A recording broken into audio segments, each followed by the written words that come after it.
welcome to today's video. So today's video is going to be a 20 questions Q&A, get to know me a little bit for anyone who is new here or anyone who's not new here and just doesn't know these answers to these questions. So I've got my laptop down here so that I can look at the questions and then give you the answers.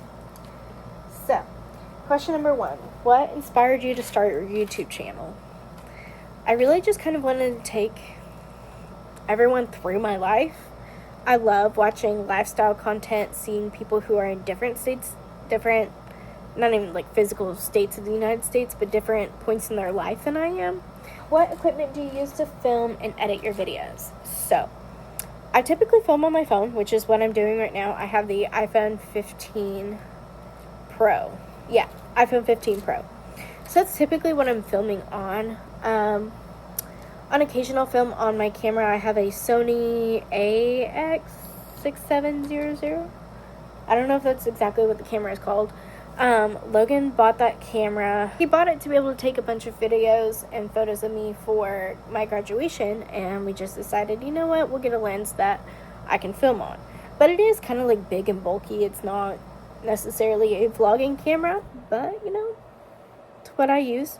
Or I use my phone, and then to edit, I use iMovie on my laptop. What is your favorite hobby or pastime? I love reading.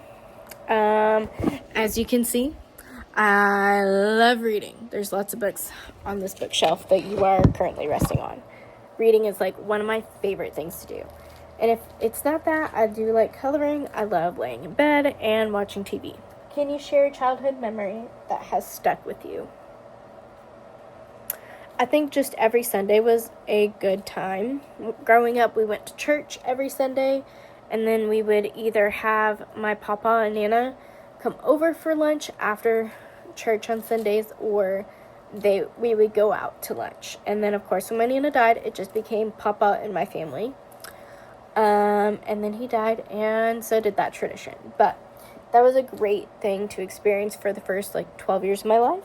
That was pretty cool. What is your favorite book or movie and why? Currently, my favorite books are these two. I can't choose between the two. If He Had Been With Me and If Only I Had Told Her. This is the most beautiful love story, gut-wrenching, heart-wrenching, just made me want to cry. I did cry reading both of these, actually. But I loved the storyline in both of those. And I found it on TikTok. The next question is, if you could travel anywhere in the world, where would you travel and why? I think I'd love to go to Italy. I've always wanted to see all the different islands of Italy, the cities of Italy. I love Italy.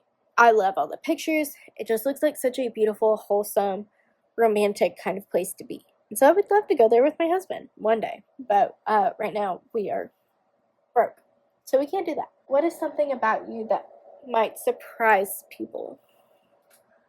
I'd probably have to say that I'm a type 1 diabetic. I don't just walk around every person I meet. I go, "Hi, I'm Rachel. I'm a type 1 diabetic." It usually will come up at some point, but it usually shocks people.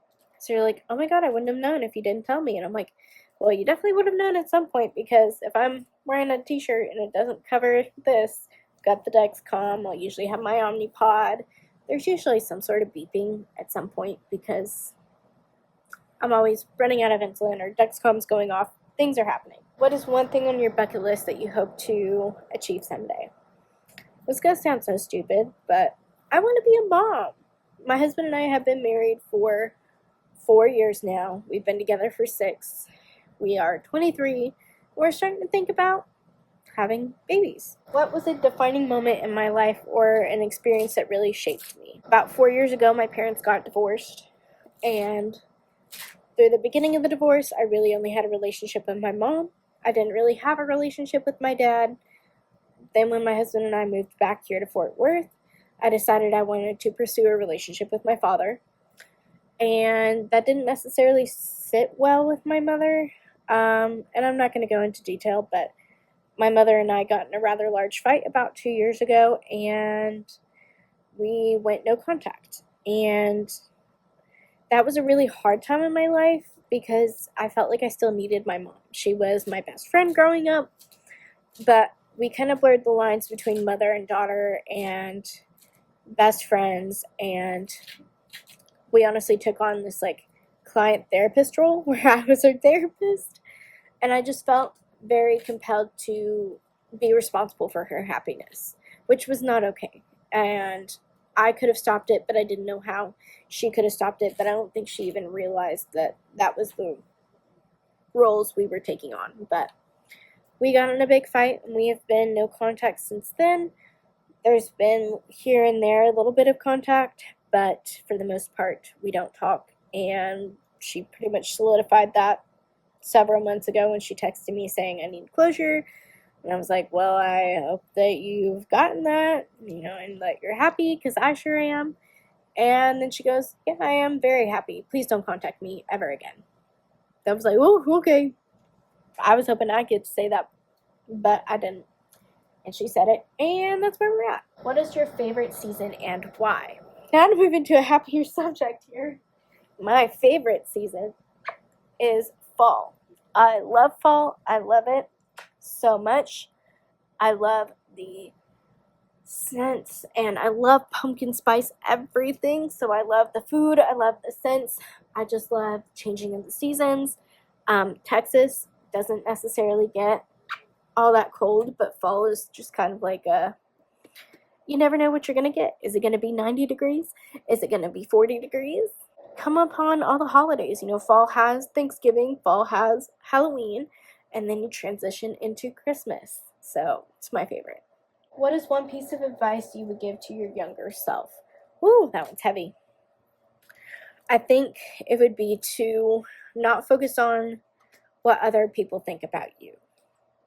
It really only matters what I think about me, what the most important people in my life think about me, what my parents think about me, in the sense of, am I a good human?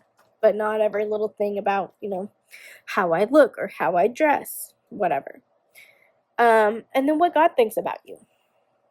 Really, right now, all that matters is what I think about me, what my husband thinks about me, and what God thinks about me. And I think that's important to keep in mind, is it doesn't matter what Joe Schmo down the street thinks, or what your coworkers think, or even what your parents think sometimes. Like when you're an adult, it doesn't matter what your parents really think about you. How do you like to spend your free time when you're not working or studying? Well, I don't have to study anymore, thank God. Reading or laying in bed watching TV. As I said, those are my hobbies. I'm boring. That's all I really do. Or I'll play video games with Logan. That's more of a he has gotten me into that realm. I didn't choose it, but I'm loving it. How do you decide what moments to keep in your vlogs and what to keep private? Honestly, I film lifestyle content. So, of course, my husband will be in some clips, but I do like to keep him out of videos. Not necessarily because I don't want him in my videos or that he doesn't want to be in my videos. Just my channel isn't solely focused on my relationship with him. So he doesn't really appear in too much unless I'm like, oh, this is what we're doing. And he's in like less than 2 minutes of video.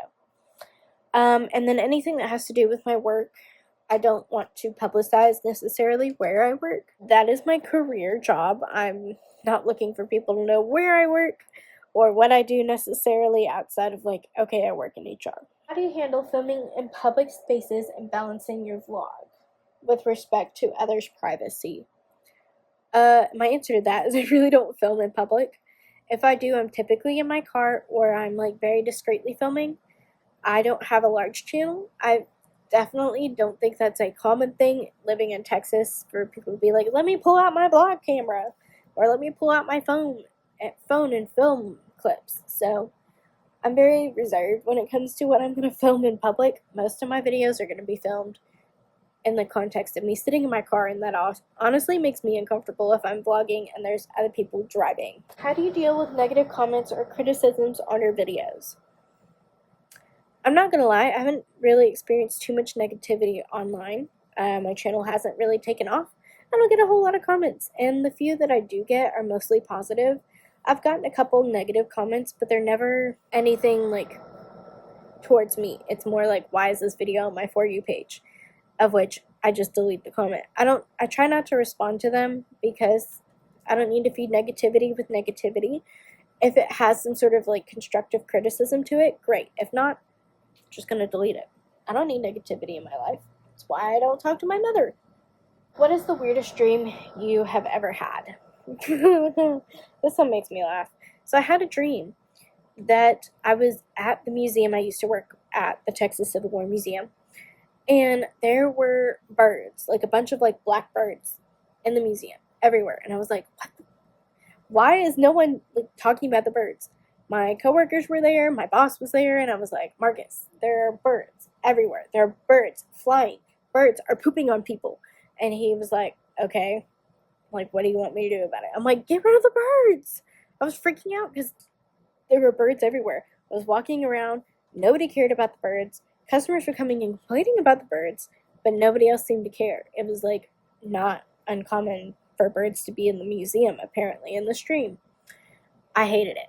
I woke up and I went to work the next day and I told my boss about it, and he was like, what did you eat last night before you went to bed? Because that was weird. If you could communicate with any animal, which animal would you choose and what would you talk about? I would choose dogs because I would love to know what is going on in this sweet little boy's head half the time. He like barks and he'll bark at stuff and I don't know what he wants. Or I'd just love to know what he's thinking because sometimes I don't know.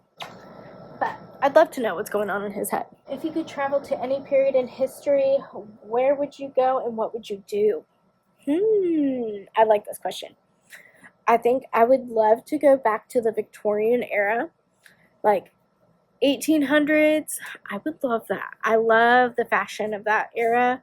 And obviously I don't have the body type for that, but they also didn't have good nutrition, so they died young, or there was a lot of like unwellness in that time frame. But I love just, they didn't have technology.